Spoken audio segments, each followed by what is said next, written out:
புதுசாக நிறைய பேர் இன்றைக்கி பார்க்குறீங்கல்ல, என் கையில் இருப்பது வேத புஸ்தகம். இது தேவனுடைய வார்த்தை. தேவன் தம்முடைய ஊழியர்களை கொண்டு எழுதி கொடுத்திருக்கிற அவருடைய வசனம். இதில் இயேசு பிறந்தது, வளர்ந்தது, அற்புதம் செய்தது, மரித்தது, உயிரோடு எழுந்தது, இப்போ உலகத்தில் நடந்து கொண்டிருப்பது, இனி நடக்க போகிறதெல்லாம் அதில் இருக்கிறது. அதிலேருந்து ஒரு பகுதியை நான் வாசிக்கிறேன்.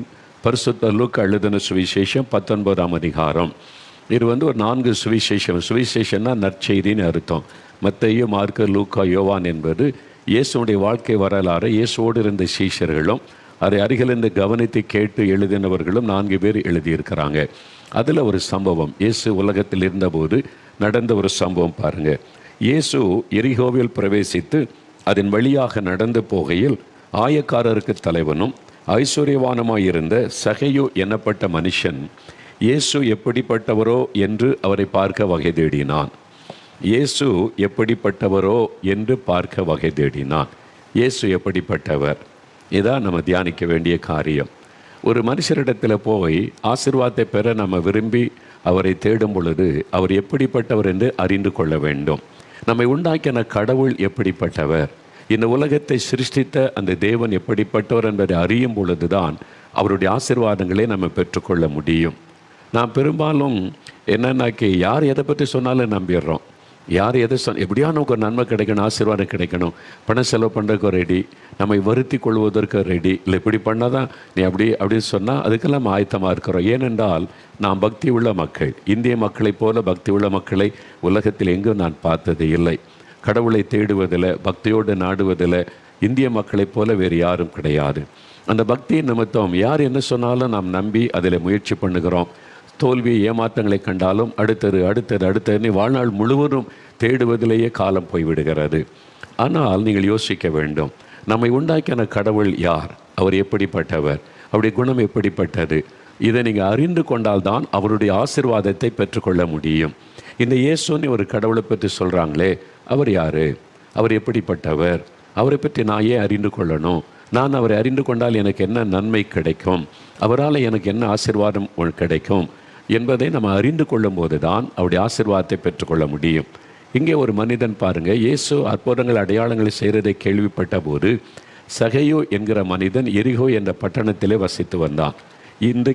இன்றைக்கும் இஸ்ரவேல் தேசத்தில் இந்த பட்டணம் இருக்கிறது. எரிகோ என்ற பெயரிலேயே இருக்கிறது. நாங்கள் போயிருக்கிற அந்த பட்டணத்தை பார்த்துருக்கிறேன்.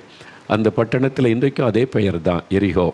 அந்த பட்டணத்தில் சகையு என்ற மனிதன், அவன் ஆயக்காரருக்கு தலைவன், ஐஸ்வர்யம் உள்ளவன், நல்ல செல்வந்தன், பணம் இருந்தது, பதவி இருந்தது. அவன் சீஃப் டேக்ஸ் கலெக்டர், ஒரு கவர்மெண்ட் ஆஃபீஸர், பெரிய அதிகாரியாக இருந்தான், நிறைய செல்வம் இருந்தது. ஒரு மனிதன் இன்றைக்கு தேடுவது பணம், செல்வம், அதை பணம், புகழ், பதவி, அதுதானே அது அவனுக்கு இருந்தது. பணமும் இருந்தது, பதவியும் இருந்தது, ஆனால் நிம்மதி இல்லை, சமாதானம் இல்லை. அதை தேடிக்கொண்டு இருக்கிறான், சமாதானத்தை, அந்த நிம்மதியை தேடுகிறான். அப்போ தான் இயேசுவை பற்றி கேள்விப்படுகிறான். எல்லாரும் இயேசுவை பற்றி சொல்கிறாங்க, அற்புதம் செய்கிறாரு, அடையாளம் செய்கிறாரு, வியாதியஸ்தரை குணமாக்குகிறார், அப்படிலாம் சொல்கிறாங்களே. நானே அவரை பார்க்கணும், நானே அவரை சந்திக்கணும், அவருக்குள்ள ஒரு ஆசை வருகிறார். அவர் எப்படிப்பட்டவர், நான் கேள்விப்படுகிறேன், நானே அவரை பார்க்கணும் அப்படின்ற ஒரு ஆசை வருகிறது. நிறைய கேள்விப்படுறீங்களா, இயேசு எனக்கு விடுதலை கொடுத்தார், சுகம் கொடுத்தார், குழந்தை கொடுத்தார், அப்படிலாம் கேள்விப்படும் போது உங்களுக்குள்ள ஒரு ஆசை வருது, அந்த இயேசுவை நானே பார்க்கணும், நானே சந்திக்கணும், அவர் எப்படிப்பட்டவர். அப்படி இயேசு எப்படிப்பட்டவர் என்று பார்க்க அவனுக்குள்ள ஒரு ஆசை வந்தது. இந்த இயேசு எப்படிப்பட்டவர், இதை குறித்து தான் தொடர்ச்சியாக நாம் வேத வசனத்திலிருந்து நம்ம தியானித்து கொண்டே வருகிறோம். அவர் எப்படிப்பட்டவர் என்று சொல்லி, அவர் அன்பானவர், நம்மை காண்கிறவர், நம்மை அன்பாய் அழைக்கிறவர், ஆசீர்வதிக்கிறவர், ஆறுதல் படுத்துகிறவர். அவரை குறித்து நிறைய காரியம் வேதத்தில் எழுதியிருக்குது. அவருடைய பெயரை நீங்கள் வாசித்து தியானிக்க ஆரம்பித்தாலே உங்கள் வாழ்க்கையில் அற்புதங்களை பெற்றுக்கொள்ள முடியும். இன்றைக்கி ஒரே ஒரு காரியம், ஒரு வசனத்தில், வேத புஸ்தகத்தில் ஏசாயா 9ஆம் அதிகாரம் 6ஆம் வசனத்தில், கடவுள் மனிதனாக இந்த உலகத்தில் அவதரிப்பார், ஒரு கன்னியின் வயிற்றிலே அவர் அவதரிப்பார் என்று இயேசு பிறப்பதற்கும் 600 ஆண்டுகளுக்கு முன்பாகவே தீர்க்கதரிசிகள் மூலமாக சொல்லப்பட்டது. அது புஸ்தகத்தில் எழுதி வைக்கப்பட்டது. ஏசாயா என்ற தீர்க்கதரிசி, கடவுள் மனிதனாய் வருவார், நம்மை போல ஒரு மனிதன், அவர் காணக்கூடாதவர், ஒருவரை சேரக்கூடாத ஒளியில் வாசம் பண்ணுகிறவர், அவரை மனுஷன் பார்க்க முடியாது, அவ்வளவு பிரகாசமானவர். 1,00,000 சூரியனை ஒன்றா வச்சு அதை பார்க்க முடியுமா? இந்த சூரியனையே நடு மத்தியானத்தில் பார்க்க முடியல, அவ்வளவு பிரகாசமானவர். ஒளியாயிருக்கிற அந்த கடவுள் மனுஷன் அவர் எப்படி பார்க்கறது? கடவுள்னா எப்படி இருப்பார், அவருடைய சுபாவம் என்னது, அதை வெளிப்படுத்த தான் அந்த காணப்படாத அந்த தேவன், அந்த கடவுள் நம்மை போல ஒரு மனித அவதாரம் எடுத்து வந்தார். அப்பொழுதுதான் அவருக்கு இயேசு என்று பெயரிட்டார்கள். அது மாத்திரல்ல, அவருக்கு நிறைய பெயர் கொடுக்கப்பட்டார். அதில் ஒரு பெயர் இந்த ஏசாயா 9:6 இருக்கிறது, வல்லமை உள்ள தேவன். இந்த இயேசு எப்படிப்பட்டவர் என்றால் வல்லமை உள்ள தேவன், மைட்டி காட் என்பதாக சொல்லப்படும். கடவுள்னா அவர் வல்லமை உள்ளவராக இருக்கணும். அவர் தானே கடவுளாக இருக்க முடியும். மனிதனுக்கு பயந்து ஓடுகிறவர் கடவுளாக இருக்க முடியாது. ஒரு மனிதனால் கொல்லப்படுகிறவர் கடவுளாக இருக்க முடியாது. ஒரு தற்கொலை பண்ணி சாகிறவர் கடவுளாக இருக்க முடியாது. நீங்கள் கொஞ்சம் யோசித்து பார்க்கணும், கடவுள்னா எப்படிப்பட்டவர். பெண்களுக்கு பின்னால் ஓடிக்கொண்டிருக்கிறவர், 2 கல்யாணம் 3 கல்யாணம் பண்ணுறவர் கடவுளாக இருக்க முடியுமா அப்படின்னு நம்ம தான் யோசிக்கணும். மந்திரவாதம் பண்ணுறாங்க, பில்லி சுனி செய்கிறாங்க, அதை வச்சு செய்கிறாங்கன்னா பில்லி சுனியத்துக்கு பயன்படுத்துகிற ஒருவர், பில்லி சுனியம் ஒரு ஏவலுக்கு பயன்படுத்தப்படுகிற ஒருவர் கடவுளாக இருப்பாரா அப்படின்னு நம்ம தான் யோசிக்கணும். அப்போ கடவுள்னா எப்படிப்பட்டவர், அவர் வல்லமை உள்ளவர். இந்த ஆண்டவர் தன்னை ஆபிரகாம் என்ற மனிதருக்கு வெளிப்படுத்தும் போது, ஆபிரகாமே நான் சர்வ வல்லமை உள்ள தேவன், I am the almighty God, நான் சர்வ வல்லமுள்ள தேவன் என்று சொல்லுகிறார். அவர்தான் கடவுள் என்கிறவர், சகல வல்லமையும் பொறிந்தனவர், சர்வ வல்லமை உள்ளவர். அவரால் செய்ய முடியாத காரியம் ஒன்றுமே கிடையாது. உலகத்தில் இருக்கிற சகல வல்லமையிலும் பெரிய வல்லமை உள்ளவர் அவர்தான். இயேசுவுக்கு அந்த பெயர் கொடுக்கப்பட்டது, வல்லமை உள்ள ஆண்டவர் என்பதாக. அப்போ வல்லமை உள்ள தேவன் என்று சொன்னால் அவர் எப்படிப்பட்ட வல்லமை உள்ளவர், அவருடைய வல்லமை என் வாழ்க்கையில் என்ன நன்மை கொண்டு வரும். வேறு புஸ்தகத்தில் அப்போஸ்தலர் நடபடிகள் 10:38 நீங்கள் வாசிக்கும் போது, இந்த இயேசு செய்த ஊழியத்தை நேரிலிருந்து கவனித்த அவருடைய சிஷ்யரில் ஒருவர் சொல்லி வைத்திருக்கிற காரியம் பாருங்க. நசரேயனாகிய இயேசுவை அந்த தேவன் அவர் மனிதனாய் வந்தபோது அவர் வல்லமையினால், பரிசுத்தாவினால் வல்லமையினால் நிரப்பப்பட்டிருந்தார். வல்லமை உள்ளவராக அவர் இருந்தார். மக்கள் மத்தியிலே நன்மை செய்கிறவராய் சுற்றி தெரிந்த போது வல்லமை உள்ளவராக அவர் இருந்தார். எத்தனை வியாதியஸ்தரை கொண்டு வந்தாங்க. பிறவி குருடர்களுக்கு பார்வை கொடுத்தார், சப்பானியை நடக்க வைத்தார், மரித்தோரை உயிரோடு எழுப்பினார். சில வியாதியை இந்த வியாதி என்னால் குணமாக்க முடியாது, எனக்கு அந்த வல்லமை கிடையாது அப்படின்னு இயேசு எந்த இடத்திலும் சொல்லவில்லை. சகல வியாதியஸ்தரை குணமாக்கின வல்லமை அவரிடத்தில் இருந்தது. பிசாசு பிடித்தவங்களை கொண்டு வந்தால் ஒரு வார்த்தை சொன்ன பிசாசு ஓட ஆரம்பித்தது. 7 பிசாசு பிடித்தவங்களை கொண்டு வந்தால் அவங்களுக்கு விடுதலை. 6000 பிசாசு கொண்ட ஒரு மனிதன், பயங்கரமான ஒரு மனிதன், சங்கிலியாலும் கட்ட முடியவில்லை, அவனை கொண்டு வந்தால் அவனுக்கு பிசாசு ஓடுகிறார். இல்லை, இதுக்குள்ளே ஆயிரக்கணக்காக பிசாசு இருக்குது, அதை வரட்டு என்கிட்ட வல்லமை கிடையாது இயேசு சொல்லவில்லை. அவர் சர்வ வல்லமை உள்ள தேவன். அவர் தான் கடவுள், எல்லாவற்றுக்கும் மேலான பவர், அதுதான் கடவுள் என்கிறவர். இயேசு கிறிஸ்து வல்லமையினால் நிரப்பப்பட்டிருந்தார் என்று வேதம் சொல்லுகிறார். அவர் ஜனங்கள் மத்தியில் அவர் உலாவின போது வேதம் சொல்லுகிறாரு, பிசாசின் வல்லமையில் அகப்பட்ட யாவருக்கும் விடுதலை சுகம் கொடுக்கிறவராய் ஜனங்கள் மத்தியில் உலாவினார். அப்போ இங்கே இன்னொன்று சொல்லப்படுது, பிசாசு, சாத்தான், தீய வல்லமை, தீய சக்தி. நம்ம சொல்கிறோம்ல, அவனுக்கும் ஒரு வல்லமை உண்டு, இந்த பிசாசுக்கு ஒரு வல்லமை உண்டு, இந்த சாத்தான் என்று சொல்லுகிறவனுக்கு வல்லமை உண்டு, இந்த சாத்தான் பிசாசு என்று சொல்லுகிற அவனுக்கும் ஒரு வல்லமை உண்டு, பேய் என்று சொல்கிறால் அவனுக்கு ஒரு வல்லமை உண்டு என்று வேதம் சொல்லுகிறாரு. அவனுக்கு என்ன வல்லமை இருக்குன்னா, மனிதர்களை அடிமைப்படுத்துவது, மனிதர்களை பயப்படுத்துவது, மனிதர்களை சிறுமைப்படுத்துவது, மனிதர்களுக்குள்ளே வியாதியை கொண்டு வருவது, மனிதர்களுக்கு தீமை செய்து பயப்படுத்தி அவளை அடிமையாக்கி வைத்திருப்பது, மனிதர்களை பொய்யை நம்ப வைப்பது, மனிதர்களுக்கு தவறான நம்பிக்கை கொண்டு வந்து பயப்படுத்தி அடிமையாக்குவது. இதுதான் சாத்தானுடைய வல்லமை. மனிதர்களை அடிமையாக்கியதில் மகிழ்ச்சி காண்கிறவன் இந்த சாத்தான், பிசாஸ் என்று அழைக்கப்படுகிறவன். ஆக அவனுடைய வல்லமையிலிருந்து மனிதர்களை விடுதலையாக்கி மகிழ்ச்சியாய் வாழ வைக்கிற ஒரு வல்லமை இயேசு கிறிஸ்துவுடைய வல்லமை. 2 வித்தியாசத்தை விளங்கிக்கொள்ள, சாத்தானுக்கும் வல்லமை உண்டு, பிசாசுக்கும் ஒரு வல்லமை உண்டு, பயமுறுத்துகிற வல்லமை. ஒரு சகோதரி சொன்னாங்க, கிறிஸ்தவர் எல்லாருவங்க தான், அவங்களுக்கு பாருங்கள், திடீர்னு அவங்க வீட்டில் போர்வை தீ பிடிச்சு கொள்ளும், தலையணை தீ பிடிச்சிரும், அவங்க பார்த்து கொண்டு வந்து அவருடைய சேரி தீ பிடிச்சிரும். பிசாசுக்கு அவ்வளோ பெரிய வல்லமை இருக்குது பாருங்களேன், திடீர்னு ஒரு வீட்டுக்குள்ளே தீயை கொளுத்தி பிடிக்க வைக்கிற ஒரு வல்லமை.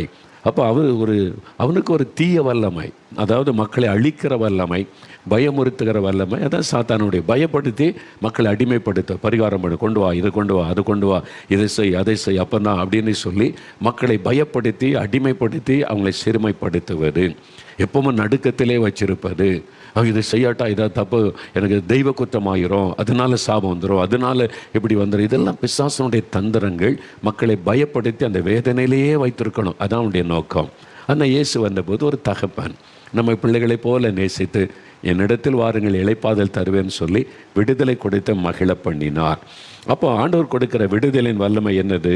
லூக்கா 5:17 இந்த வேதத்தில் ஒரு காரியம் சொல்லப்பட்டு இருக்கிறது. லூக்கா 5:17 ஒரு நாள் இயேசு கிறிஸ்து ஜனங்கள் மத்தியில் இருக்கும்போது பிணியாளிகளை குணமாக்கத்தக்கதாக கர்த்தருடைய வல்லமை விளங்கிற்று. இயேசு கிறிஸ்துவின் மூலமாய் வியாதியஸ்தரை குணமாக்குகிற வல்லமை விளங்கிற்று. அதை பார்க்கிறோம். இயேசுவின் வல்லமை எப்படிப்பட்டது? வியாதியஸ்தரை குணமாக்குகிற வல்லமை. அதான் இயேசுவிடத்திலிருந்து வெளிப்பட்ட வல்லமை. வேற புஸ்தகத்தில் மார்க் 5:30 வாசிக்கும் போது இயேசுவினிடத்திலிருந்து வல்லமை புறப்பட்டது. ஒரு பெண் 12 வருஷம் பெரும்பாடு உள்ள ஒரு மகள் 12 வருஷம் வியாதி, எத்தனையோ டாக்டர் போய் சுகமாகலை, சொத்தெல்லாம் விற்று செலவு பண்ணி விடுதலையில் வேதனை வேதனை வேதனை. இயேசு பற்றி கேள்விப்பட்டாள். அவரிடத்துல போனால் காசு கொடுக்கணுமா? இல்லை, இலவசம். அவர் காசே கேட்க மாட்டாருங்க, யார்கிட்டையும் பணம் கேட்க மாட்டார், யார் போனாலும் இலவசமாக சுகம் கொடுப்பார். அப்படின்ன உடனே இந்த மகள் போய் அந்த வியாதியை சொல்ல வெட்கப்பட்டு அவரை தொட்டா நான் சுகமாயிருவேன்னு சொல்லி இயேசுடைய வஸ்திரத்தை, அந்த அங்கியை தொட்ட உடனே ஒரு வல்லமை அவளுக்குள்ள இறங்கிட்டு சுகம் உண்டாயிட்டுன்னு பைபிளில் பார்க்கிறோம். அந்த அற்புதம் எழுதி வைக்கப்பட்டிருக்கிறது. இயேசுவனிடத்திலிருந்து வல்லமை புறப்பட்டது. இயேசுவின் வல்லமை மக்களுக்கு சுகம் கொடுக்கிற ஒரு வல்லமை, விடுதலை கொடுக்கிற ஒரு வல்லமை. லூக்கா 6:19 வாசிக்கும் போது வசனம் சொல்லுகிறது, இயேசுவனிடத்திலிருந்து வல்லமை புறப்பட்டு யாவரையும் குணமாக்கிற்று. அவருக்குள்ள அந்த வல்லமை இருந்தது. ஜனங்களுக்கு நன்மை செய்கிற வல்லமை, சுகமளிக்கிற வல்லமை, அதுதான் தெய்வீக வல்லமை, அந்த டிவைன் பவர், இயேசுடைய வல்லமை. ஜனங்க பார்க்குறாங்க, ஐயோ இவர் தொட்டால் அற்புதம் நடக்குது, இவர் கைப்பட்டால வியாதி சுகமாயிடுறாங்க, அப்போ அவருடைய வஸ்திரத்தை தொட்டால் சுகம் உண்டாயிருது. அதனால ஜனங்க தொடும்படி கேட்டுக்கொண்டாங்க, நீங்கள் உங்களுக்கு தொடருக்கு எங்களுக்கு அனுமதி கொடுங்க அப்படின்னு சொல்லி. நீங்கள் எல்லார் மேலே கை வைக்கணும்னா உங்களுக்கு கை வலிக்கும், ரொம்ப கஷ்டம், நாங்கள் தொடுகிறோம், அற்புதம் பெற்றுக்கொள்கிறோம். தொட்ட யாவரும் சுகமானார்கள்னு பைபிளில் பார்க்கிறோம். அவரை தொட்ட எல்லாரும் சுகமானார்கள். நீங்கள் எல்லாரும் இன்றைக்கி சுகமாக்க முடியும். நான் விசுவாசிக்கிற இந்த நிகழ்ச்சியை பார்க்கிற ஒவ்வொரு குடும்பத்திலும் இன்றைக்கு அற்புதம் நடக்க போகிறது. உங்கள் வீட்டில் ஒவ்வொரு வீட்டிலையும், ஆஸ்பத்திரியில், எங்கிருந்து பார்க்குறீங்களோ ஒவ்வொருவருக்கும் இன்றைக்கு அற்புதம் நடக்க போகிறது. அவருடைய வல்லமை பிரசன்னமாக இருக்கிறது. வியாதிஸ்தரை குணமாக்குற வல்லமை பிரசன்னமாகி இருக்கிறது. அந்த வல்லமை தொட்டால் எப்படி அற்புதம் நடக்குங்க? அதெல்லாம் அன்றைக்கு நடந்ததுங்க. அப்படி இல்லை, சில வருஷத்துக்கு முன்னால் நாகர்கோயில் பட்டணம், கன்னியாகுமரி மாவட்டத்தில் நாகர்கோயில் பட்டணத்தில் ஒரு பொது மைதானத்தில் கூட்டம் நடைபெற்றது. அதில் இயேசுவை அறிவித்து ஜெபிக்கிறதற்கு நான் அழைக்கப்பட்டு போயிருந்தேன். 4 நாள் கூட்டம். கடைசி நாள் கூட்டம், மைதானம் முழுவதும் ஜனங்கள், பல ஆயிரக்கணக்கான மக்கள் கூடியிருக்கிறாங்க. அவங்க வசனத்தை, இயேசுவை பற்றி அவங்களுக்கு சொல்லி ஜெபிக்கும் போது ஆண்டவர் அந்த கடைசி நாளில் சுகமளிக்கிற வல்லமை பலமாய் வெளிப்பட்டது. இயேசுடைய வல்லமை பிரத்யட்சமாய் ஜனங்கள் மத்தியில் இறங்கி அந்த வல்லமை ஜனங்களுக்குள்ளே பாய்ந்த அநேகர் சுகம் பெற்றார்கள். அதில் பலர் சாட்சி சொன்னாங்க. எனக்கு ஒரு காரியம் ஞாபகம் இருக்கிறது. சில காரியத்தை ஆண்டவர் வெளிப்படுத்துவார், யாரை சுகமாக்கு, யாருக்கு அற்புதம் நடக்கிறது என்று. அப்போ நான் இப்போ ஜெபம் நடத்தி கொண்டிருக்கும் போது ஆண்டவர் சொன்னார், ஒரு சூம்பி போன காலை உடைய ஒரு சகோதரன், ஒரு கால் சூம்பி இருக்குது, அப்படியே சின்னதா, அது மற்ற காலை விட சூம்பி போன ஒரு கால். ஆண்டவர் சொல்கிறார், அவனை நான் குணமாக்குகிறேன். நான் இன்னும் கொஞ்ச நாளில் நடக்க முடியாமல் ஆயிருமோன்னு பயந்து கொண்டு இருக்கிறான், என்னை நோக்கி கூப்பிடுகிறான், நான் அவனை குணமாக்குகிறேன், நீ அதை சொல்லு என்று ஆண்டவர் சொன்னார். இவ்வளோ ஆயிரக்கணக்கான மக்கள், நான் அதை சொல்லி ஜெபமணி முடித்து விட்டேன். அடுத்த நாள் நான் ஊருக்கு வந்துட்டேன். 4 மாவடிக்கு 2 நாள் கழித்து என்னை பார்க்க 4 மாவடிக்கு ஒரு குடும்பம் வந்திருந்தாங்க. கணவன், மனைவி, அவனுடைய பிள்ளைகளோடு வந்திருந்தாங்க. என்னுடைய அலுவலகத்திலே என்னை சந்தித்தார்கள். உங்களை பார்க்க வந்திருக்கிறாங்கன்னு வர சொன்னபோது என்ன விஷயமானு கேட்டேன். அவர் சொன்னார், 2 நாளைக்கு முன்னால் நாகர்கோயிலில் நடந்த கூட்டத்தில் ஒரு பெரிய அற்புதம் நடந்தது, எங்களுக்கே ஆச்சரியமாக இருக்குது, சந்தோஷமாக இருக்குது, அதை உங்கள்கிட்ட சொல்லிவிட்டு போக நாங்கள் வந்தோன்னு சொன்னாங்க. அப்படியா, என்ன நடந்தது சொல்லுங்கன்னு கேட்டேன். அந்த சகோதரர் சொன்னார், என்னுடைய ஒரு கால், ஒரு விபத்து, ஆக்சிடெண்ட்டில் கால் அது எலும்பு முறிந்து நரம்பு துண்டிக்கப்பட்டு விட்டார். ஆனால் எலும்பு சேர்ந்துட்டு நரம்பை சேர்க்க முடியலை, நரம்பு துண்டிக்கப்பட்டு விலகி போனதுனால நரம்பை இணைக்க முடியலை. அதனால் என்னுடைய கால் சூம்ப ஆரம்பித்தது. ஒரு காலை விட ஒரு கால் அப்படியே குறுகி கொண்டே வந்தது. ஏன்னா அந்த இடத்துல சூம்பி சின்னதாகி கொண்டே வந்தது. எனக்கு ரொம்ப துக்கமாகிவிட்டு டாக்டர் சொன்னாங்க, இது ஒன்றும் பண்ண முடியாது, என்ன நரம்பு துண்டிக்கப்பட்டு போச்சு, இது அவ்வளோதான் அப்படின்னு சொல்லிட்டாங்க. இது அதிகமாகி நடக்க முடியாமல் ஆயிடுவோன்னு எனக்கு பயம். அந்த கூட்டத்துக்கு வந்திருந்தேன். பின்னால் நின்று ஜெப நேரத்தில் இயேசுவேன்னு அவரை நோக்கி கூப்பிட்டேன். அப்போ ஆண்டவருடைய வல்லமை பலமாய் வெளிப்பட்டு கொண்டு இருந்தது. அப்போ நீங்கள் சொன்னீங்க, இந்த மாதிரி ஒரு சகோதரன் சூம்பி போன காலுக்காக செபிக்கிறீங்க, இயேசுடைய வல்லமை தொடுகிறதுன்னு சொன்னபோது ஒரு வல்லமை என் மேலே வந்து இறங்கிச்சு. நான் உடனே என்னுடைய பேண்ட்டை தூக்கி என் காலை நான் பார்த்தேன். அவர் சொன்னது அதுதான் எனக்கு ரொம்ப ஆச்சரியம். நான் பேண்ட்டை தூக்கி என் காலை பார்க்குறேன், அதாவது முட்டுக்கு கீழே பாதத்துக்கு கொஞ்சம் மேலே. அப்போ நான் பார்க்கும்போது சோம்பி பிறந்த கால் நான் பார்த்து கொண்டு இருக்கும்போதே பெருசாச்சு. ரொம்ப த்ரில்லிங் இல்லை, ஆச்சரியம். அதுதான் அவர் எக்ஸைட்மெண்ட் ஆகி என்னை தேடி வந்து அவர் சொன்னார், அந்த சூம்பி போன கால் நான் பார்த்து கொண்டு இருக்கும்போது என் கண் முன்னால் அந்த கால் அப்படி பெருசாக மாறி அடுத்த காலை போல மாறிவிட்டது. எவ்வளோ பெரிய அற்புதம்! இந்த மாதிரி அற்புதம் செய்கிற யாரையாவது கேள்விப்பட்டிருக்கீங்களா? இயேசு அற்புதமான ஒரு ஆண்டவர். அவருடைய வல்லமை சுகம் கொடுக்கிற வல்லமை, அவருடைய வல்லமை எதையும் செய்யக்கூடிய வல்லமை, மனிதனுக்கு நன்மையானதை செய்கிற பயப்படுத்தி அடிமைப்படுத்துகிற வல்லமை அல்ல, ஏமாற்றுகிற வல்லமை அல்ல, ஏமாற்றி நம்முடைய சொத்துக்களை பணத்தை சுருண்டி கொள்ளுகிற வாங்கி கொள்ளுகிற வல்லமை அல்ல, இலவசமாய் சுகம் கொடுக்கிற வல்லமை. அவ்வளோ சந்தோஷம் எனக்கு. அவர் கேட்டபோது எனக்கு எக்ஸைட்மெண்ட், ஆச்சரியம். அப்படியா, அவன் என் கண் முன்னால் நான் பார்த்து கொண்டு இருக்கும்போது அடுத்த காலை போல ஆயிற்று. இன்றைக்கு உங்கள் வாழ்க்கையில் நடக்க போகிறது. ஒரு கண் பாதிக்கப்பட்டு விட்டதா, அடுத்த கண்ணை போல நீங்கள் சுகத்தை பெற்றுக்கொள்வீங்க. பக்கவாதம் பாதிக்கப்பட்ட ஒரு கை ஒரு கால் செயலிழந்து விட்டதா, அடுத்த காலை போல சுகம் உண்டாகும். அடுத்த கையை போல இந்த கை சுகமாகும். ஒரு கிட்னி பாதிக்கப்பட்டு இருக்கிறதுன்னு சொல்கிறாங்களா, அடுத்த கிட்னியை போல இன்றைக்கு அது மாறிவிடும். எந்த பாதிப்பாக இருந்தாலும், எந்த வியாதியாக இருந்தாலும், இயேசுவின் வல்லமை இன்றைக்கு பிரசன்னமாக இருக்கிறது. அவருடைய சுகமளிக்கிற வல்லமை உங்கள் வீட்டுக்குள்ளே பிரசன்னமாக இருக்கிறது.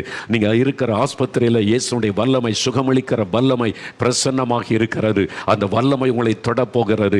இப்பவே தொட ஆரம்பித்து விட்டது. நீங்க ஜெபிக்க ஆரம்பிச்சுட்டா இப்பவே அந்த வல்லமை உங்களுடைய சரீரத்திற்குள் இறங்க ஆரம்பித்து விட்டது. வியாதிகளை அது அழிக்கிற ஒரு வல்லமை, வியாதியிலிருந்து விடுதலை கொடுக்கிற ஒரு வல்லமை இயேசுவின் வல்லமை, குணமளிக்கிற வல்லமை இயேசுவின் வல்லமை. அவருடைய வல்லமை வெளிப்பட்டது. அவருடைய வல்லமை இன்னொரு காரியத்தை செய்கிறது. பரிசுத்த லூக்கா எழுதின சுவிசேஷம் 4ஆம் அதிகாரம் 36வது வசனத்தை நீங்கள் வாசிக்கும் போது ஒரு ஆச்சரியமான காரியம். இயேசு ஒரு ஜபாலயத்தில் பிரசங்கம் பண்ணி கொண்டிருக்கிறார்.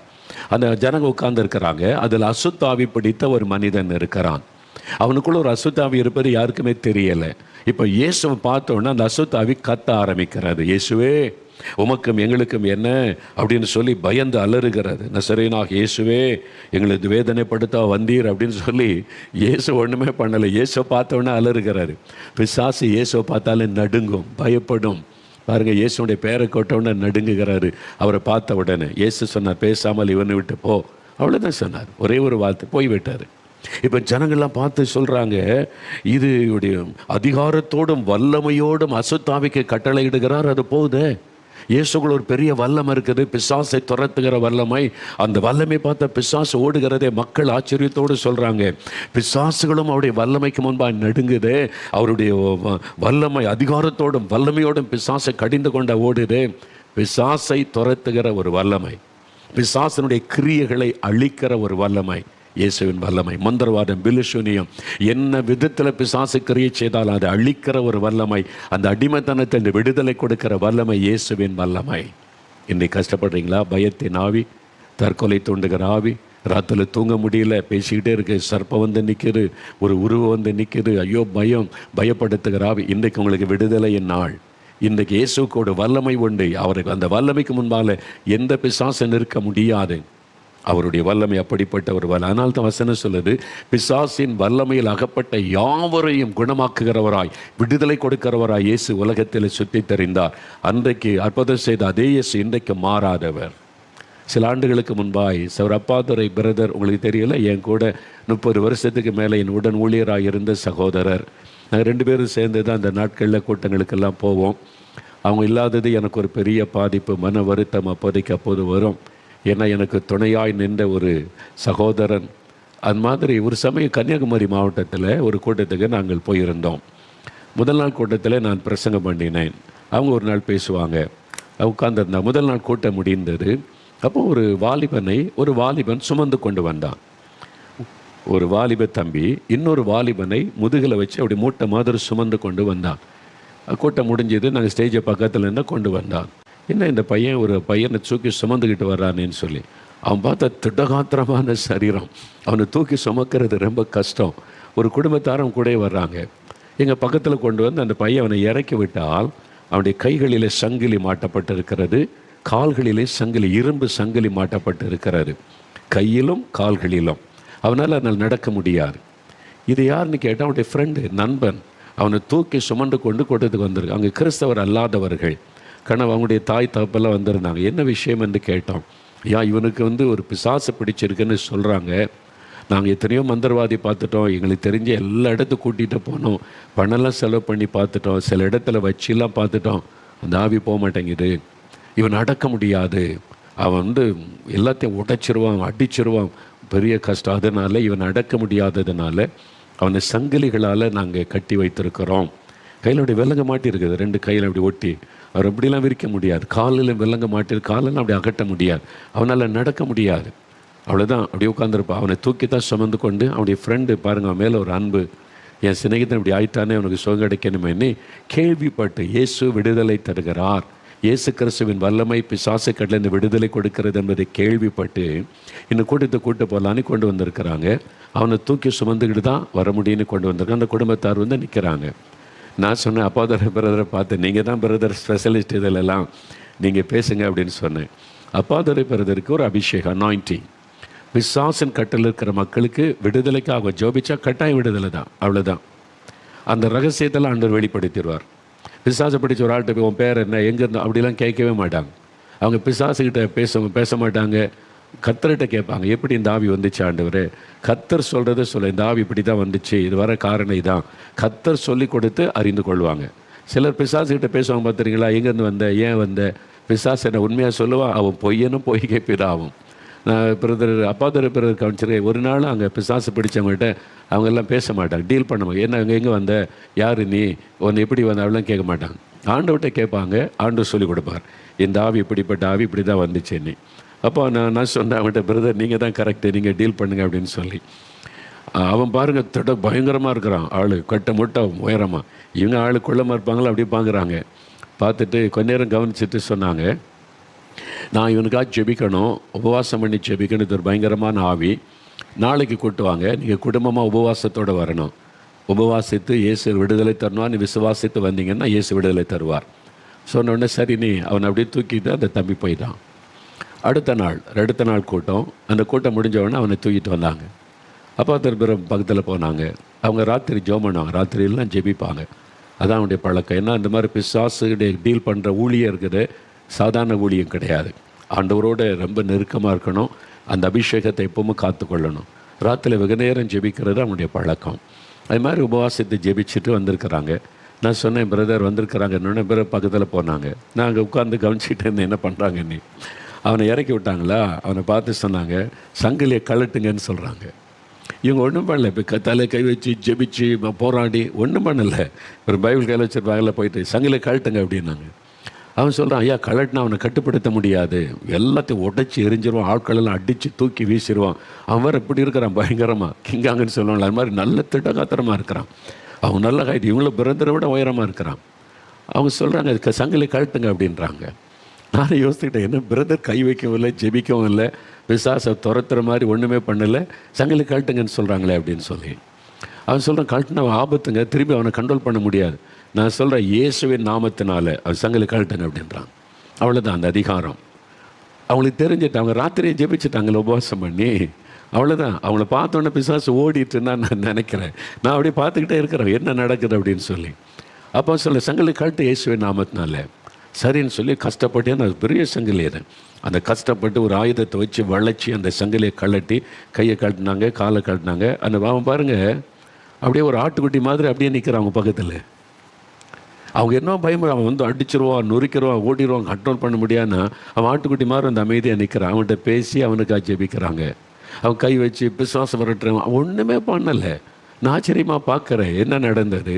ராத்திரியில் அவங்க ஜெபிக்கும் போதே கர்த்தர் பேசிட்டார். அவனை பார்த்து இயேசுவின் நாமத்தினால போகணுன்னு அவ்வளோதான் பிசாசனுடைய வல்லமை. அவங்க எங்கெங்கே கொண்டு போனாங்க, மந்திரவாதத்தை கொண்டு போனாங்க, பணம் செலவு பண்ணாங்க, என்னென்ன பண்ணாங்க. அவர் சங்கிலில் தான் கட்டி வச்சுருந்தாங்க. இவங்க ஒரே ஒரு வார்த்தை, ஜஸ்ட் ஒன் வேர்டு, அவ்வளோதான், இயேசு கிறிஸ்துவின் நாமம். ஓடி போயிட்டு பிசாசு. அவன் சின்ன ஆட்டுக்குட்டி மாதிரி அப்படியே பக்கத்தில் அப்புறம் குடும்பத்தை கூப்பிட்டு இயேசு பற்றி அவனுக்கு சொல்லி திரும்ப வராமல் இருக்குன்னா என்ன பண்ணணுன்னா அவங்க ஆலோசனை கொடுத்து அனுப்புனாங்க. அவ்வளோதான். எப்படி இதை நடக்குது? இயேசு கிறிஸ்துவுடைய வல்லமை. இயேசு கிறிஸ்துவுடைய வல்லமை. எத்தனை மந்திரவாதிகள் ஒன்று சேர்ந்தாலும் இயேசுவின் வல்லமைக்கு முன்னால் நிற்க முடியாது. இது அவங்களுக்கே நல்லா தெரியும். மந்திரவாதிகளுக்கு நல்லா தெரியும். மந்திரம் பண்ணுற ஆளை கேட்டு பாருங்கள், இயேசுக்கு விரோதமாக மந்திரவாதம் பண்ணுன்னு சொல்லி பாருங்கள், அல்லது இயேசுவை வச்சு மந்திரவாதம் பண்ணி சொல்லி பாருங்கள். எதை வச்சு மந்திரவாதம் பண்ணுறான்ல, இயேசுன்ற பேரே சொல்ல மாட்டான், நடுங்குவான். அவங்களுக்கு தெரியும் அவர் பரிசுத்தமுள்ள தேவன், வல்லமை உள்ள அவர் உண்மையான தெய்வம். அவர் அடக்க முடியாது, அவர் பேரை சொல்லி மந்திரம் செய்ய முடியாது என்று. பிசாசை வச்சு தான் மந்திரவாதம் செய்ய முடியும். ஆண்டவர் இயேசு வச்சு மந்திரவாதம் பண்ண முடியாது. அவ்வளோ வல்லமை உள்ளவர். அந்த நாமம் இது மாதிரி எத்தனை ஆயிரங்களை நாங்கள் பார்த்துருக்கிறோம். இந்த சாட்சி கேட்குறீங்களா? எத்தனை ஆயிரம் பேர் விடுதலை அடைகிறாங்க. அவருடைய பிரசன்னத்தில் வந்தாலே பிசாசு ஓடிடுது. அவருடைய பிரசன்னத்துக்குள்ளே வந்தாலே, அவருடைய வல்லமை இருக்கிற இடத்துக்குள்ளே வந்தாலே பிசாசு ஓடிடும். அவர்களுடைய பெரிய வல்லமை இயேசுவின் வல்லமை.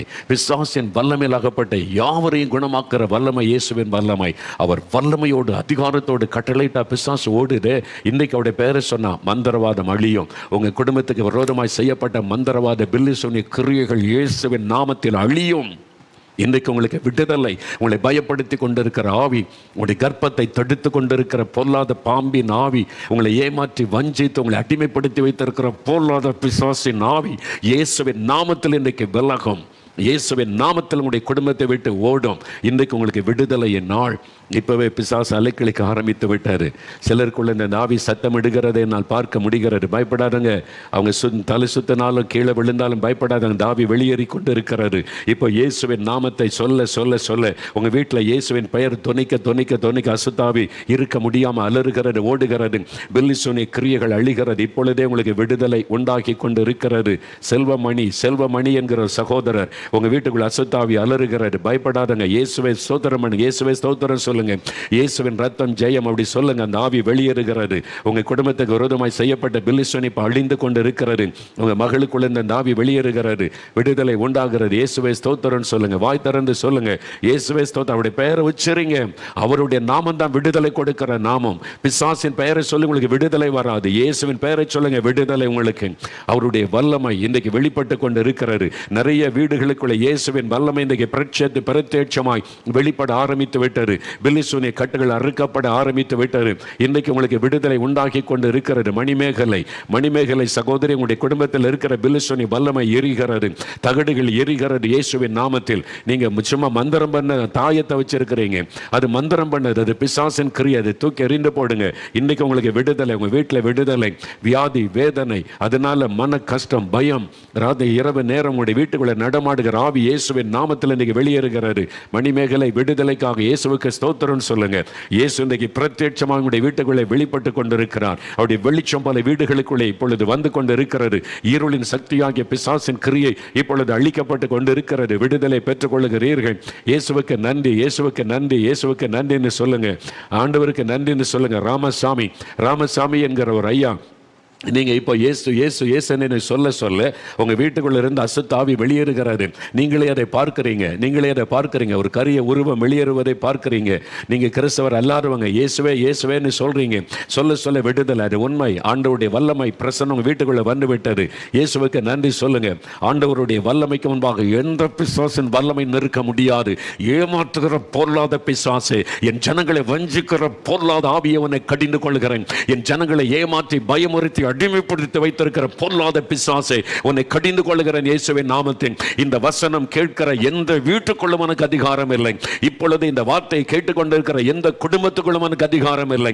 நசரேயனாகிய இயேசுவின் நாமத்தில் உன்னை கடிந்து கொள்ளுகிறேன். இயேசுவின் ரத்தத்தை இந்த வீட்டுக்குள்ளே தெளிக்கிறேன். பொல்லாத ஆவிகள் விலகட்டும். மந்திர வல்லமைகள் எரியட்டும். அந்த கிரியைகள் அழியட்டும். ஏமாற்றுகிற ஆவிகள், பயப்படுத்துகிற ஆவிகள் விலகட்டும் இயேசுவின் நாமத்தில். குடும்பத்தை வாதித்துக் கொண்டிருக்கிற ஆவிகள் விலகட்டும் இயேசுவின் நாமத்தில். விடுதலை. இந்த வித்தியாசமாய் தேவன் கிரியை செய்கிறார். ஆண்டவர் சொன்னார், என் வல்லமை இன்றைக்கு பிரசன்னமாகும். நான் தேவ சமூகத்தில் காத்திருந்து இந்த நாளுக்காக ஜெபித்த போது சொன்னார், என் வல்லமை பிரசன்னமாகும். நான் எங்கெல்லாம் இந்த வார்த்தை கேட்கிறாங்களோ, என் நாமத்தை கேட்கிற ஒவ்வொரு இடத்திலும் என் வல்லமை பிரசன்னமாகும். அவருடைய விடுதலை அளிக்கிற வல்லமை பிரசன்னமாகி இருக்கிறார். சாத்தானுடைய கிரியைகளை அளிக்கிற வல்லமை பிரசன்னமாகி இருக்கிறார். இன்றைக்கு விடுதலை நாள் உங்களுக்கு. இயேசுவேன்னு சொல்லுங்க. அந்த பெயரை சொல்லுங்க. இயேசுவே உமக்கு ஸ்தோத்திரம். இயேசுவின் ரத்தம் ஜெயம். இயேசுவின் நாமத்தை உச்சரிக்க பிசாசு நடுங்கும். சாத்தானுடைய கிரியைகள் அழியும். உங்களுக்கு ஒரு விடுதலை உண்டாகும். இன்றைக்கு அந்த விடுதலை இன்னொரு வசனத்தை தியானித்துட்டு நாம் செபிக்க போகிறோம். இயேசுடைய வல்லமை, அவர் வல்லமை உள்ள தேவன், அவருடைய வல்லமை பெரிது. எந்த வியாதியும் குணமாக்கக்கூடிய வல்லமை இயேசுவின் வல்லமை. எந்த பிசாசின் கிரியைகளையும் அழிக்கிற ஒரு வல்லமை, எந்த சாத்தானுடைய அடிமைத்தனத்தின் விடுதலை கொடுக்கிற வல்லமை இயேசுவின் வல்லமை. இன்னொரு வல்லமை உண்டு. யோவான் 8:36 இயேசு கிறிஸ்து விடுதலையாக்கினால் மெய்யாகவே விடுதலை ஆவீர்கள். விடுதலை அளிக்கிற ஒரு வல்லமை. இந்த என்ன வல்லமைன்னு பார்த்தீங்கன்னா, பாவம் செய்கிறவன் எவனும் பாவத்துக்கு அடிமையாக இருக்கிறான் என்று இயேசு கிறிஸ்துவே இந்த யோவான் 8:34 சொல்லுகிறார். இந்த பாவ அடிமைத்தனம் இதுதான் இன்றைக்கி நிறைய பேருடைய பிரச்சனை. ஒரு மதுபானம் எத்தனை வருஷம் அடிமைப்படுத்துது. சம்பாதிக்கிற பணமெல்லாம் மதுபானத்துக்கே போகிற பாருங்கள். சகோதரர் சொன்னார்ல, அந்த மிஸ்ல எத்தனை என் கணவர் குடிச்சு வச்ச பணத்தை சேர்த்து வச்சிருந்தா 10 லட்சத்துக்கு மேலே இருந்திருக்கும். அவ்வளோ குடிச்சு குடும்பத்தின் ஆசீர்வாதம் போய்விட்டது, நிம்மதி போயிட்டு, சமாதானம் போயிட்டு, குடும்பத்தில் வேதனை. பார்த்தீங்களா, அது குடிப்பழக்கத்தை கொண்டு வந்த ஆவி. அவர் விட நினைச்சாலும் விட முடியாது. பாதிக்கன்னே தெரியும், விட முடியலையே. அது இல்லாமல் இருக்க முடியல, பைத்தியம் பிடிச்ச மாதிரி ஆகுது. புகைப்பிடிக்காமல் இருக்க முடியல, இந்த போதை வசத்தை பயன்படுத்தாமல் இருக்க முடியலையே. அது என்னை பைத்தியம் பிடிச்ச மாதிரி ஆக்குது. சாதாரண ஒரு பொடி போடுற பழக்கம். எவ்வளோ பக்தியாக நீங்கள் வரதெல்லாம் இருந்து எவ்வளோ பக்தியாக தெய்வத்தை தேடுறீங்க. பீடி சிகரெட்டை விட முடியலையே. வெத்தலை பார்க்க அதுலேருந்து விடுதலை கொடுக்க முடியலையே. யோசித்து பாருங்க. ஆனால் மெய்யான விடுதலை கொடுக்கிற ஒரு ஆண்டவர் தான் இயேசு கிறிஸ்து. இயேசு கிறிஸ்து விடுதலை, மெய்யான விடுதலை. இன்னைக்கு எத்தனை ஆயிரக்கணக்கான பேர் மதுபானத்தின் விடுதலை, போதை வஸ்துகள் என்ற விடுதலை, வாலிபர்கள், வாலிப பெண் பிள்ளைகள் பாவ அடிமைத்தனத்தின் விடுதலை. இவ்வளோ சந்தோஷமாக இருக்கிறாங்க. நீங்கள் ஏதோ ஒரு பாவத்துக்கு அடிமையாக இருக்கிறீங்க. அது மதுபானமாக இருக்கலாம், போதை வஸ்துகளாக இருக்கலாம், சூதாடுகிற பழக்கமாக இருக்கலாம். ஏதோ ஒரு பாவம் உங்களை அடிமையாக்கி விட முடியல, அதிலிருந்து வெளியே வர முடியல. பாவனை தெரிந்து விட முடியலையே, தவிக்கிறீங்க. உங்களுக்கு நற்செய்தியை நான் சொல்லுகிறேன். இயேசு கிறிஸ்து இன்றைக்கு உங்களை விடுதலை ஆக்குவார். நீ பாவின்னு அவர் தள்ள மாட்டார். நீ குடிகாரன் வராதன்னு சொல்ல மாட்டார். நீ வா, நான் உனக்கு விடுதலை தர்றேன். எல்லாரும் உன்னை குடிகாரன் நீ புறக்கணிக்கிறாங்களா மகனே, நீ ஏன்ட்ட வா, நான் உனக்கு விடுதலை கொடுத்து உன்னை ஆசீர்வதிக்கிறேன். எல்லாரும் நீ ஒரு போதை அடிமைப்பட்டவன், இவன் துன்மார்க்கமான வாலிபன், அடங்காதவனே, எல்லாரும் உன்னை பரிகாசம் பண்ணாங்களே. இயேசு சொல்கிறார், ஏன்ட்ட வா, நான் உனக்கு விடுதலை கொடுத்து உன்னை குடும்பத்துக்கு ஆசீர்வாதமாய் மாற்றுகிறேன்னு சொல்கிறார். அதுக்கு தான் இயேசு வந்தார். அதுக்கு தான் இயேசு இந்த உலகத்தில் மனிதனாய் அவதரித்து வந்து சிலுவையிலே மரித்து உயிர்த்தெழுந்தார். எனக்கு ஒரு சகோதரரை தெரியும். அநேக வருஷத்துக்கு முன்னால் அவர் சின்ன ஒரு வியாபாரம் செய்து கொண்டிருந்தார். சின்ன பிஸ்னஸ், கொஞ்சம் வருமானம். அந்த வருமானத்தில் போய் சீட்டு விளையாட போயிடுவார். மணிக்கணக்காக ராத்திரி எல்லாம் உட்காந்து சீட்டு குடிக்கிறது, சீட்டு விளையாடுறது, குடிக்கிறது, சீட்டு விளையாடுறது. சொல்ல நேரம் போகிறது தெரியாது. ராத்திரி உட்காந்தா ராத்திரி எல்லாம் விளையாடுறது.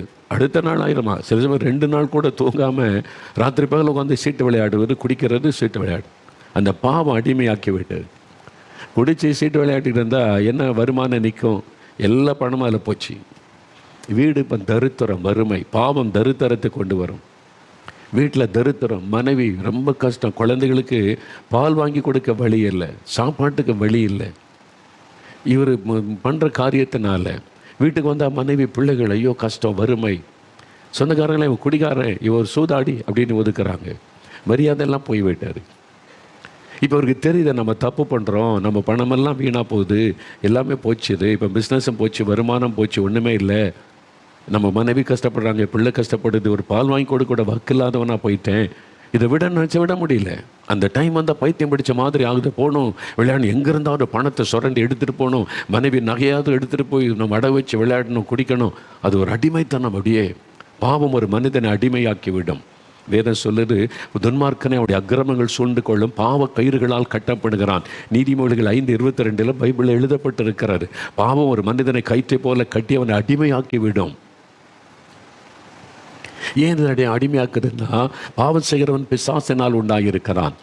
ஏன்னா பாவம் செய்ய வைப்பது பிசாசு, அடிமைப்படுத்துவது பிசாசு.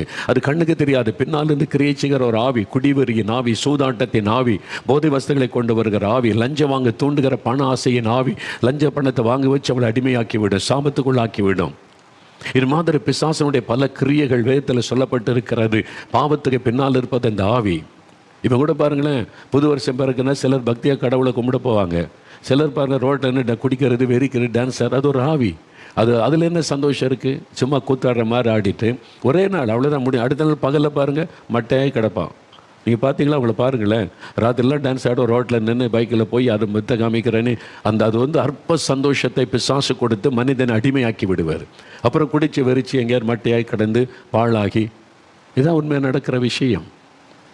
இன்னும் நிறைய பேர் சாத்தான் மக்களை அடிமையாக்கி குடிக்க வச்சு இதான் சந்தோஷம்னு அது வெறுமையான மாயையை காண்பித்து, மாயையான சந்தோஷம், மாயையான காரியம். பைபிள் இருக்கு, மாயை எல்லாம் மாயை என்று பிரசங்கி சொல்லுகிறான். மாயையான காரியம். அதன் பிறகு 2ஆம் தேதி அவனை பாருங்களேன், இன்றைக்கி ராத்திரி எல்லாம் டான்ஸ் ஆடுற, நாளைக்கு பகலில் பாருங்கள் எப்படி இருக்கான்னு பாருங்களேன். அப்படியே பைத்தியம் முடிச்ச மாதிரி தலைவரி குலத்தை அப்படி வந்து நிற்பான். பார்த்துருக்கீங்களா? நீங்கள் ரோட்டில் ஆடுறது தானே பார்க்குறீங்க. அப்புறம் பகலில் பாருங்கள் அவனுடைய நிலைமை எப்படி இருக்குன்னு. இதுதான் நிலைமை. சாத்தான் வந்து மக்களை வஞ்சித்து ஏமாற்றி உண்மையான சந்தோஷம் எதுன்றதை அறிய விடாதபடி வெறும் உலக சந்தோஷம், மாயையான சந்தோஷம், குடிக்கிறது, வெறிக்கிறது, டான்ஸ் ஆடுறது, இப்படி தவறான பழக்கங்களை போகிறது தான் உலகம்னு சொல்லி மெய்யான சந்தோஷத்தை அவங்களை காணக்கூடாதபடி அவங்களை ஏமாற்றி அழித்து விடுகிறான். அப்புறம் வெளியே சொல்ல முடியாது, உள்ளுக்குள்ளே தவிச்சிட்டு போயிடலாம். தற்கொலை பெருகிக்கிட்டே இருக்குல்ல. ஏன்? அவன் சந்தோஷம் இருக்க வேண்டியது தானே. குடிச்சிட்டு கடைசியில் குடிக்கிறவன், போதை வசதி பயன்படுத்துகிறவன் தற்கொலை தானே பண்ணி சாகிறாங்க. ஏன்? அதான் பிசாசனுடைய கடைசி கொண்டு போய் அழிச்சிருவான். பாருங்கள், இந்த சகோதரரை விட முடியல. தப்புன்னு தெரியுது, குடும்பம் பாதிக்குதுன்னு தெரியுது, வறுமைக்குள்ளாயிட்டுன்னு தெரியுது, விட முடியல. குடியே விட முடியல, சீட்டாட்டத்தை விட முடியல, அவமானம்னு தெரியுது, பாதிப்புன்னு விட முடியல. பாவம். அதனால் மனைவிட்ட சொன்னார், நான் செத்துடுறேன், தற்கொலை பண்ணி நான் செத்துட்டா உங்கள் குடும்பத்தார் உங்களை பார்த்துக்குவாங்க, நீங்கள் நல்லா இருப்பீங்க. என்னால் இதை விட முடியல, இதை விட்டு வெளியே வர முடியல, உங்களையும் நல்லா வச்சிருக்க முடியல, தெரியுது தப்புன்றேன்னே, என்னால் முடியலையே, பைத்தியம் பிடிச்ச மாதிரி ஆயிடுறேன், நான் செத்துடுறேன். அப்போ அவனுடைய மனைவி சொன்னாங்க, இல்லை, உங்களுக்கு விடுதலை கொடுக்குற ஒரு ஆண்டவர் இருக்கிறார், நான் அவரை நோக்கி ஜெபம் பண்ணிக்கிட்டே இருக்கிறேன், அவர் உங்களுக்கு விடுதலை தரும். இல்லை, யாரும் எனக்கு விடுதலை தர முடியாது, என் வாழ்க்கை முடிஞ்சது, அவ்வளோதான். இதிலே நான் எல்லாம் போச்சு, குடியிலே, வெறியிலே, சூதாட்டத்திலையும். இல்லை, இயேசு உங்களுக்கு விடுதலை தருவார். நான் ஒரு ஊழியக்காட்டை கூப்பிட்டு போகிறேன், அவர் உங்களுக்காக ஒரு ஜெபம், ஒரு சந்தர்ப்பம் கொடுங்க எனக்காக. சரி, மனைவி சொல்கிறாங்களே சொல்லி, சரி உனக்காக ஒரே ஒரு முறை வர்றேன், ஆனால் என்னை யாரும் மாற்ற முடியாது, எனக்கு யாரும் விடுதலை தர மாற்ற முடியும், பரவாயில்லைங்க வாங்க. அந்த ஊழியக்காட்டை கூப்பிட்டு போனாங்க. அவர் வந்து மெதுவாக பேசினேன். அவர் சொன்ன, ஐயா நீங்கள் என்ன ஜெபம் பண்ணாலும் என்ன மாற்ற முடியாது, நான் இத்தனை வருஷம் குடிகாரம் சூதாடி என் வாழ்க்கை முடிஞ்சிட, அவ்வளோ நான் இதுமாதிரி செத்தாதான் என் மனைவி பிள்ளைகளெல்லாம் நிம்மதியாக இருப்பாங்க, ஒன்றும் பண்ண முடியாது. இல்லை, இயேசுவில் உங்களுக்கு ஒரு புதிய வாழ்க்கை இருக்குது, இயேசுவால் உங்களை மனிதனாய் மாற்ற முடியும், அவருக்கு ஒரு சான்ஸ் கொடுங்க. ரொம்ப நேரம் பேசணும். சரி, என்ன செய்யணும்? ஒரே ஒரு முறை நான் ஜெபிக்கிறேன், நீங்கள் ஒத்துழைப்பு கொடுங்க. சரி, என்ன செய்யணும்? கண்களை மூடி, இயேசுவே என் உள்ளத்தில் வாரும், என் பாவத்தை மன்னியும் மனசில் ஜெபிங்க, நான் ஜெபிக்கிறேன், அவ்வளோதான். சரி அப்படின்னு சொன்னபோது அந்த ஊழியக்காரர் ஜெபித்தார். அவ்வளோதான். ஒரே ஒரு நாள், சில நிமிட நேர ஜெபம், கம்ப்ளீட்டாக சேஞ்ச். அவ்வளோதான். குடிக்கிற எண்ணம் போய்விட்டது, சூதாடுற எண்ணம் போய்விட்டது, புது இருதயம், புது மனிதனாய் மாற்றிவிட்டார். இதுதான் இயேசுவின் வல்லமை. This is the power of Jesus. இயேசுடைய வல்லமை மனிதர்களுக்கு விடுதலை கொடுக்கிற வல்லமை, மாற்றுகிற வல்லமை. இயேசு மதம் மாற்றுகிற ஆண்டவர் அல்ல, அது பொய்யர்கள் பேசிக்கொண்டு இருக்கிற பொய். இயேசு யாரையும் மதமாற்றுவதில்லை, மனிதனுடைய வாழ்க்கையை மாற்றுகிறவர். குடிகாரனை மாற்றி புதிய வாழ்க்கை தருகிறவர், விபச்சாரக்காரனை மாற்றி பரிசுத்த வாழ்க்கை தருகிறவர், லஞ்சம் வாங்குகிறவனை மாற்றி அவனை உண்மையுள்ளவனாய் நிறுத்துகிறார். அதான் இயேசு. அதுக்கு தான் இயேசு வந்தார். இதை சொன்னால் அவனுக்கு பிடிக்கல. ஏன்னா லஞ்சம் வாங்கி ஊழல் பண்ணி குடித்து வேசித்தனம் பண்ணி கொண்டு பக்தியாக இருக்கிறேன்னு சொல்லி கொண்டு இருக்கிறான்ல, அவனுக்கு இது பிடிக்கல. எல்லாரும் இயேசுவை ஏற்றுக்கொண்ட பரிசுத்தம் வந்துருமே, லஞ்சம் ஒளிஞ்சிருமே, ஒரு நீதி வந்துருமே, அது வந்துடக்கூடாது என்பதற்காக குடிகாரன் துன்மார்க்கன்னு தான் உட்கார்ந்து இவங்க மரம் மாத்துறாங்கன்னு பேசி கொண்டு இருக்கிறான். பேசுகிறான் யாருன்னு கவனிச்சு பாருங்க, அவன் துன்மார்க்கனாக இருக்கிறான், லஞ்சம் வாங்குறவனாக இருக்கிறான், ஊழல் பண்ணுகிறவனாக இருக்கிறான். ஆனால் இயேசு அதுக்கு வரல. இயேசுவை புரிந்து கொள்ளுங்க. அவர் மனிதர்களை நேசித்து விடுதலை கொடுக்கிற ஆண்டவர். இன்றைக்கு உங்களுக்கு ஒரு விடுதலை தேவை. குடி பழக்கத்திலிருந்து விடுதலை, விபச்சார வேசித்தனத்திலிருந்து விடுதலை, சூதாட்டத்திலிருந்து விடுதலை, தவறான பழக்கத்திலிருந்து விடுதலை உங்களுக்கு வேணும். நிம்மதி இல்லை, சித்து போடலான்னு தோணுது, எப்படி வாழ்வது என்று கஷ்டம் இல்லை. இயேசு வாழ வைக்கிற ஒரு ஆண்டவர், சமாதானம் தருகிறவர், நிம்மதி தருகிறவர், உங்களுடைய வாழ்க்கையை புதிதாய் மாற்றுகிறவர். அதுக்கு தான் இயேசு வந்தார். அதுதான் இயேசுவின் வல்லமை. ஒரு மனிதனுடைய வாழ்க்கையை புதிதாய் மாற்றக்கூடிய வல்லமை இயேசுவின் வல்லமை. அந்த இயேசு உங்களோட பேசுகிற. இப்போ சாட்சி கேட்டிங்களே, ஒரு அன்புராஜ் 19 வருஷம் குடிப்பழக்கங்க, மிருகத்தை போல வாழ்ந்திருக்கிறார்ல. அவரே சொல்கிறார்ல, ரோட்டில் விழுந்து கிடக்கிறார். அந்த பிள்ளைக்கு எப்படி இருக்கிற அவமானம், மனைவிக்கு அவமானம், ஏன் வாழன்ற எண்ணம். இன்றைக்கி 19 வருஷமாக குடிகாரன் அப்படின்ற நேரத்தில் இயேசு மாற்றி மனிதனாக்கி சந்தோஷமாக வாழ வச்சிருக்கிறார். இதை மாதிரி ஆயிரக்கணக்கான சாட்சிகள், ஆயிரக்கணக்கான மக்களுடைய வாழ்க்கை இயேசு மாற்றி இருக்கிறார். இது வேண்டாமா இந்த தேசத்துக்கு? எல்லாரும் குடிகாரனாகவே இருக்கணுமா? எல்லாரும் மந்திரம் பில்லி சூன்யத்தில் அழிஞ்சு போகணுமா? இந்த நற்செய்தை தானே சொல்லுகிறோம், இயேசு வல்லமையுள்ள ஆண்டவர், விடுதலை கொடுக்கிற ஆண்டவர் என்று. யோசித்து பாருங்க. இந்த இயேசு உங்களுக்கு வேணும் சகோதரன், உங்களுக்கு இந்த இயேசு வேணும். உங்களுடைய வாழ்க்கை மாறுவதற்கு, நீங்கள் விடுதலை பெற்று மகிழ்ச்சியாக இருப்பதற்கு. பாருங்க, ஆண்டவர் அந்த சகோதரனை மாற்றினார். அவ்வளவுதான். மாற்றினது மாத்திரம் அல்ல, பிஸ்னஸ் மேனாய் மாற்றி விட்டார், பெரிய தொழிலதிபராய் மாற்றிவிட்டார். ஒரு குடிகாரனாய் சூதாடியாய் இருந்த சகோதரனை தொழிலதிபராய் மாற்றி நீ குடும்பமே மரியாதை கொடுக்கிறது, சொந்தங்கள் பந்தங்கள் மரியாதை கொடுக்கிற அளவிற்கு வாழ்க்கையை உயர்த்தி விட்டார். அதுக்கு தான் இயேசு வந்தார். மனிதனுடைய வாழ்க்கையிலே விடுதலை கொடுத்து அவனுடைய வாழ்க்கையை கம்பீரமான ஒரு மகிழ்ச்சியான வாழ்க்கையாய் மாற்றி ஆசீர்வதிக்கிறதற்கு இயேசு வந்தார். அந்த இயேசுங்களை பார்த்து சொல்லுகிறார், நான் வல்லமை உள்ள தேவன், என் வல்லமை உன்னுடைய விடுதலைக்காக, உன் சுகத்துக்காக, உன்னுடைய ஆசீர்வாதத்திற்காக. எப்படிங்க இயேசுவிட்ட இந்த வல்லமை காணப்படுகிறது என்றால், நமக்காக அவர் சிலுவையிலே தன்னை மரிக்க ஒப்பு கொடுத்தார். நம்முடைய பாவம், சாபம், வியாதி எல்லாத்தையும் சிலுவையில் ஏற்றுக்கொண்டு நமக்காக நம்முடைய தண்டனையை தன்மையில ஏற்றுக்கொண்டார். நான் பாவம் செய்த நான் தானே தண்டிக்கப்படணும், என்னுடைய தண்டனையை அவர் ஏற்றுக்கொண்டார். என் தகப்பனாய் வந்து என் பிள்ளையனுடைய தண்டனை நான் ஏற்றுக்கொள்கிறேன் அப்படின்னு சொல்லி நம்ம எல்லாருடைய பாவத்தின் தண்டனையை தன்மையில ஏற்றுக்கொண்டு சிலுவையில் ரத்தம் சிந்தி மரித்து பாவமே செய்யாத பரிசுத்தமுள்ள ஆண்டவர் மரித்து உயிரோடு கூட எழுந்தார். அவருடைய வல்லமை உங்களுடைய வாழ்க்கையில் இன்றைக்கு ஒரு பெரிய விடுதலை கொண்டு வரும். இன்றைக்கு இப்போ நம்ம ஜெபிக்கும் ஒரு விடுதலை கொண்டு வரும். விசுவாசிக்கிறீங்களா? அவர் எதிர்பார்க்கிற ஒரே ஒரு காரியம். 2 கொரிடர்கள் இயேசுவிடத்தில் வந்து, இயேசுவே தாவீதின் குமாரனே எங்களுக்கு இறங்குன்னு கூப்பிட்டாங்க. இயேசு அவளை பார்த்து கேட்டார், இதை செய்ய என்னிடத்தில் வல்லமை உண்டென்று விசுவாசிக்கிறீங்களா? அவ்வளோதான். விசுவாசிக்கிற ஆண்டவரே நீ சொன்னாங்க. உங்கள் விசுவாசத்தின்படி ஆக கடவுதை நீ தொட்டார், கண் பார்வை வந்து விட்டது. இன்றைக்கு ஆண்டவர் கேட்கிறார், மகனே மகளே, நான் உனக்கு விடுதலை கொடுக்க முடியும், நீ விசுவாசிக்கிறியா? நான் உன்னை சுகமாக்க முடியும், நீ விசுவாசிக்கிறியா? நான் உனக்கு அற்புதம் செய்ய முடியும், நீ விசுவாசிக்கிறியா? வேறு ஒன்றும் கேட்கல, பணத்தை கேட்கல, பொருளை கேட்கல, சொத்தை கேட்கல, நீ 4 மணிக்கு வா, நடந்து வா, காலில் செருப்பு இல்லாமல் வா, அதெல்லாம் கேட்கல. நீ இருக்கிற இடத்துல வீட்டில் இருந்து கொண்டே இப்போ நீ விசுவாசிக்கிறியா? அவ்வளோதான். இயேசு எனக்காக மரித்து உயிர்த்தெழுந்தார், எனக்கு விடுதலை தருவார், அவர் வல்லமை உள்ளன்னு விசுவாசித்தால் போதும், அற்புதம் நடக்கும்.